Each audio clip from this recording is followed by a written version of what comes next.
DE cases by region. The United States and Canada lead with 623 cases, accounting for 38%. Sub-Saharan Africa follows with 299 cases, representing 18%. Other regions include Asia Pacific with 183 cases, Southern Asia with 124, and Middle East and North Africa with 119 cases. Figure 2 illustrates how occupational fraud is committed. Asset misappropriation is the most common, occurring in 89% of cases with a median loss of $120,000. Corruption accounts for 48% of cases with a $200,000 median loss. Financial statement fraud, though less frequent at 5%, results in the highest median loss of $766,000. Figure 3 presents the occupational fraud and abuse classification system, known as the fraud tree. It categorizes fraud into corruption, asset misappropriation, and financial statement fraud. Each category is further divided into specific schemes such as conflicts of interest, bribery, and theft of cash on hand. Figure 4 explores how often fraudsters commit more than one type of occupational fraud. Asset misappropriation alone occurs in 51% of cases. Combined schemes such as asset misappropriation and corruption account for 35%. Only 2% involve all three: corruption, asset misappropriation, and financial statement fraud. Figure 5 identifies asset misappropriation subschemes with the greatest risk. Non-cash and billing schemes each account for 22% of cases.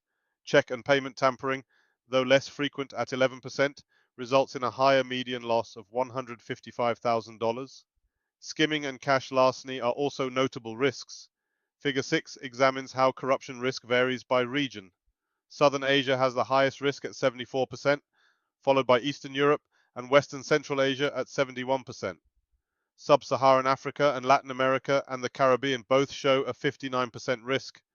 The United States and Canada have the lowest risk at 35%.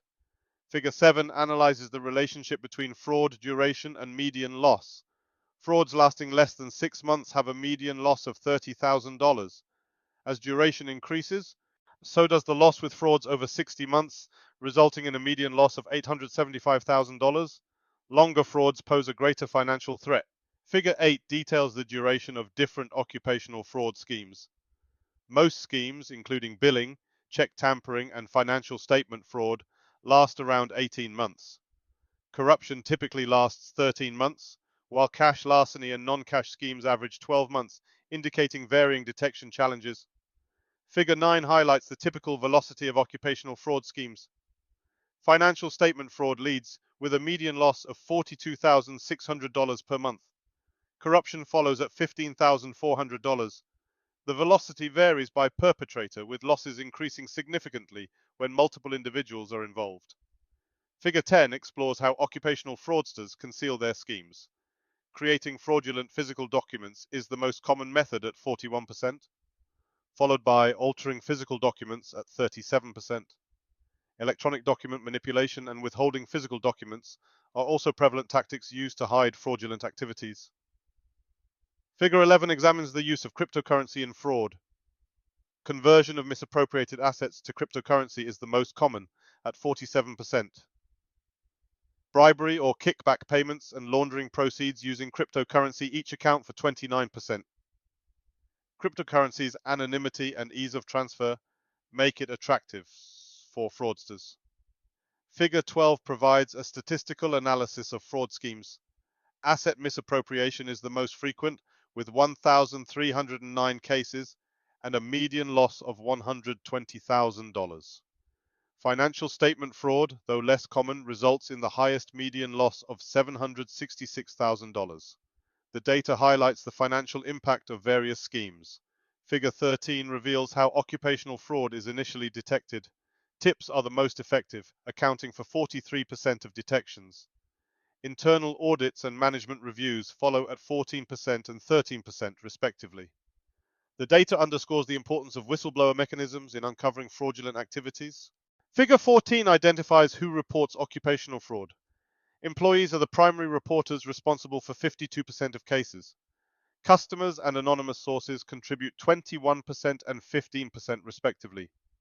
The data emphasizes the critical role of internal stakeholders in detecting and reporting fraudulent activities. Figure 15 examines the relationship between detection method and fraud loss notification by law enforcement, results in the highest median loss of $675,000. Active detection methods such as surveillance and automated monitoring lead to lower losses and shorter fraud durations, highlighting their effectiveness. Figure 16 tracks the use of formal reporting mechanisms by whistleblowers over time. Web-based forms and email are increasingly popular with 40% and 37% usage in 2024. Telephone hotlines remain significant at 30%. The trend indicates a shift towards digital reporting channels for whistleblowers. Figure 17 shows to whom whistleblowers initially report. Direct supervisors are the most common recipients at 29%. Executives and internal audit follow at 16% and 14% respectively. The data highlights the importance of accessible reporting channels within organizations to facilitate fraud detection. Figure 18 outlines which parties are alerted to fraud after discovery.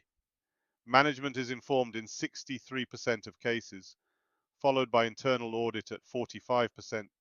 Legal and compliance teams are also key recipients. The data underscores the need for a coordinated response to fraud detection within organizations. Figure 19 presents a detection statistical analysis table. Tips lead to the highest median loss of $155,000, while external audits result in $227,000. The data highlights the varying effectiveness of detection methods and the importance of comprehensive strategies to mitigate fraud losses. Figure 20 examines the types of organizations victimized by occupational fraud. Private companies are most affected, with 42% of cases and a median loss of $150,000. Non-profits experience the lowest median loss at $76,000. The data highlights the widespread impact of fraud across different sectors. Figure 21 explores the levels of government victimized by occupational fraud. National governments are most affected, with 47% of cases and a median loss of $210,000. State provincial levels follow at 29%.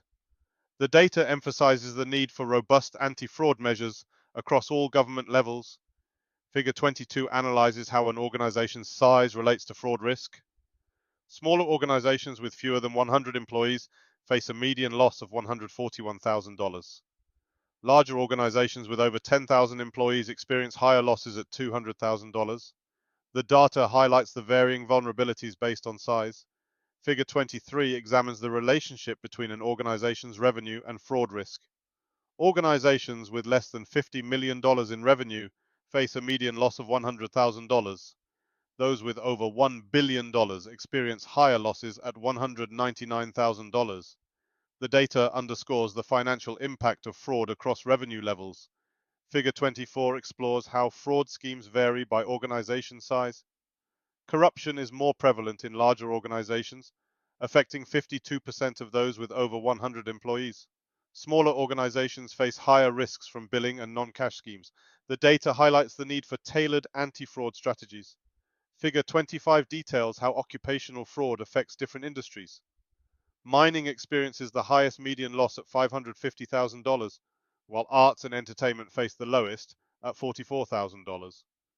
The data highlights the diverse impact of fraud across sectors, emphasizing the need for industry-specific controls. Figure 26 identifies common fraud schemes in various industries. Corruption is prevalent in technology and energy sectors, while billing schemes are significant in healthcare and construction. The data underscores the importance of understanding industry-specific risks to implement effective anti-fraud measures. Figure 27 outlines common anti-fraud controls.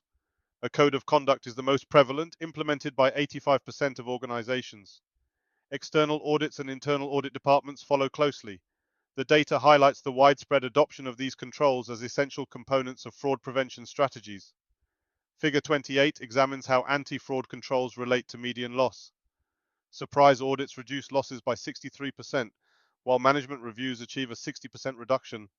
The data emphasizes the effectiveness of proactive controls in minimizing financial impact and highlights the importance of comprehensive fraud prevention. Figure 29 explores how anti-fraud controls affect fraud duration. External audits and internal audit departments reduce duration by 50%.